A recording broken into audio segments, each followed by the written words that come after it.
Comment est-ce que je prépare une séance pour casser une croyance anxiogène? Alors évidemment, il n'y a pas que la croyance dans la séance, on va travailler sur tout le trouble anxieux de la personne. Donc en premier lieu, je reçois le questionnaire que la personne a rempli, que vous voyez en haut. C'est un extrait seulement du questionnaire. Je repose des questions si j'ai besoin de plus d'explications, de plus de renseignements, et j'ouvre le DSM, qui est le manuel diagnostique des troubles anxieux, des troubles mentaux, que tout thérapeute doit utiliser normalement. Et donc j'évalue à la lumière du vécu de la personne, j'évalue exactement de quel trouble il s'agit, différentes choses à évaluer, et puis ensuite je vais travailler à partir d'une fiche que je remplis pour moi, qui est une fiche vraiment personnelle, où là je vous montre un extrait de mon travail à l'écrit.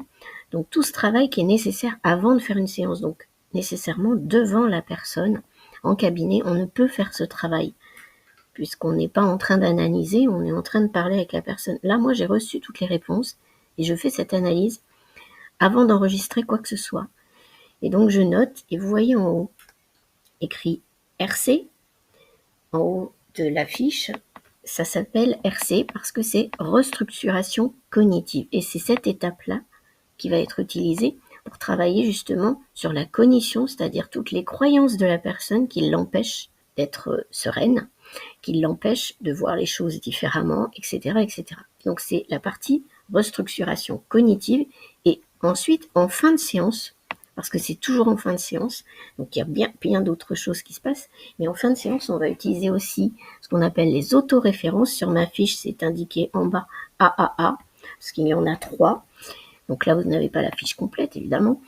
Et les autoréférences travaillent aussi sur les pensées que la personne a sur elle-même ou sur le regard des autres.